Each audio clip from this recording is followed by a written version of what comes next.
Raríssimas e raríssimos, René de Paula Júnior falando aqui em mais um episódio do Roda e Avisa. Vocês me conhecem, toda vez que eu estou com alguma ideia na cabeça eu não descanso enquanto eu não compartilho com vocês. Acho que o meu maior pesadelo é ir embora e levar comigo alguma ideia que eu não registrei.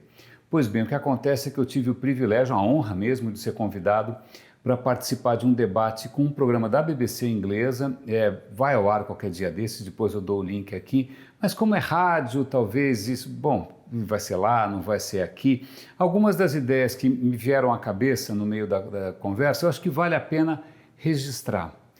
E tem a ver com uma guerra que está acontecendo, né? Quando eu fui me identificar, eu falei, olha, meu nome é René de Paula Júnior, eu estou ligando de uma zona de guerra. Zona de guerra porque a questão da desinformação deixou de ser alguma coisa do tio maluco do churrasco, deixou de ser alguma coisa de algum, sei lá, doido, inofensivo que acredita em terra plana, mas virou algo deliberado, algo institucional, né? Uma verdadeira máquina funcionando e que tem impacto, lógico, eu deixei claro, eu falei, olha, isso não é que isso não faz, isso faz diferença, são 220 e tantas mil mortes, que talvez, né, se a gente tivesse um outro posicionamento público com relação a isso, se a gente não tivesse uma máquina semeando a desinformação, que número seria? É só olhar talvez para o Vietnã, é só olhar talvez para alguns outros países aí, Nova Zelândia, né? Mas vamos voltar para a questão que me interessa aqui, que é a seguinte, era justamente um debate sobre a questão de fake news, sobre fatos e versões e mentiras, e o que eu coloquei ali foi, olha, a minha modesta percepção aqui é que não é tanto uma guerra entre o que é verdadeiro, entre o que é falso, é uma guerra entre quem está contra mim e aqueles do meu lado. Então não é só uma questão de veracidade, não é só uma questão de estar certo, é uma questão de estar do lado certo. Eu já vi isso acontecer em contextos ideológicos bastante diferentes, isso não é monopólio nem da direita nem da esquerda, esse tipo de apropriação, né, dessas paixões, justamente dessa noção de lealdade, de grupo, ou então de escolher um inimigo comum, isso vem de longe. Se a gente pensar, e eu vou me aventurar aqui num território sobre o qual eu não tenho a menor autoridade para falar, e é por isso que eu vou fazer isso, que é futebol. Eu não entendo nada de futebol, nunca gostei, nunca assisti. Só que aí acontece o seguinte, vamos imaginar que eu estou assistindo ali alguma competição, sem saber quem está jogando, né? Eu não sei nem avaliar se um passe foi bom, se um gol foi bonito, mas vamos imaginar que eu tivesse essa capacidade que eu não tenho, e falar, nossa, que belo passe. Não, porque isso quem fez foi o outro time, então é horrível. Falei, não, mas de qualquer maneira é um belo passe. Não, belo passe é só do nosso time. Então a gente já tem essa mentalidade de nós versus o outro, onde a questão da lealdade, da questão do pertencimento é muito mais importante do que a questão da veracidade.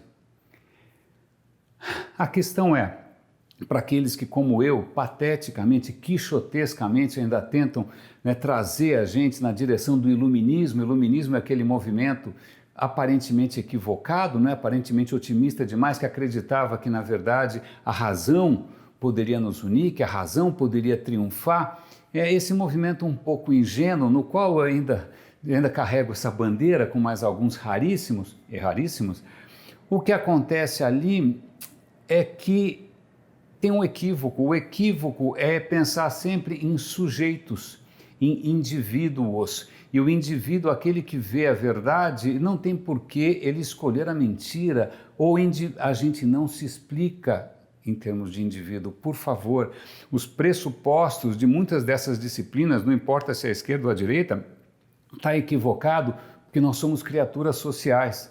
Você não explica o mel olhando para uma abelha só. Né? Nós somos criaturas de grupo, nossa cabeça funciona por pensamento mágico. Né? Todos os discursos que têm a ver com pensamento mágico, que tem a ver com lealdade, eles vêm se aprimorando ao longo de milhares de anos, mais ou menos como aquela receita da vovó italiana, né? Aquele molho é perfeito porque há milhares de gerações ele está sendo aprimorado. Então algumas dessas ficções, a ficção do nacionalismo, a ficção étnica, a ficção racial, qualquer ficção que você imaginar, ela vem sendo aprimorada ao longo de muito tempo, e aí chego eu, que está tentando trazer um novo modo, né, de pensamento, um novo modo de funcionamento, inclusive coletivo. A ciência é uma iniciativa coletiva, não é alguém que é um cabeção, não é alguém que é um guru, é simplesmente uma maneira de você gerar conhecimento. Como é que você vai ser mais sedutor, mais interessante, mais apaixonante do que um astrólogo? Né? Ou de alguém que vai vir com teorias completamente malucas, mas que de repente já tem gerações de tradição. Se você pertence àquilo, nossas portas se abrem para você. Como que a gente faz? Na verdade, o que eu estava tentando trazer para esse debate da BBC era justamente esse questionamento.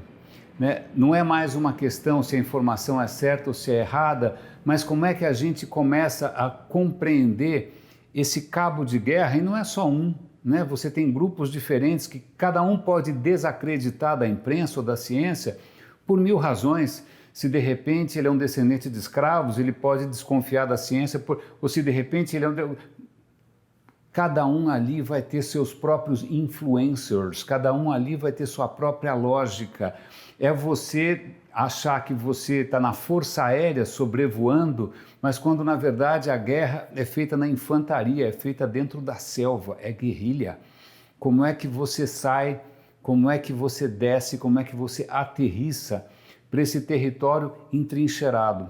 Esse é um desafio para todos nós, eu não tenho as respostas, mas acho que o ponto de partida para mim, e acho que convido vocês a refletir um pouco sobre isso, não funciona mais a gente imaginar que nós somos sujeitos racionais, indivíduos que fazem, né, tomam decisões baseadas em cálculos, levando em conta o nosso bem. Não é assim que a gente funciona.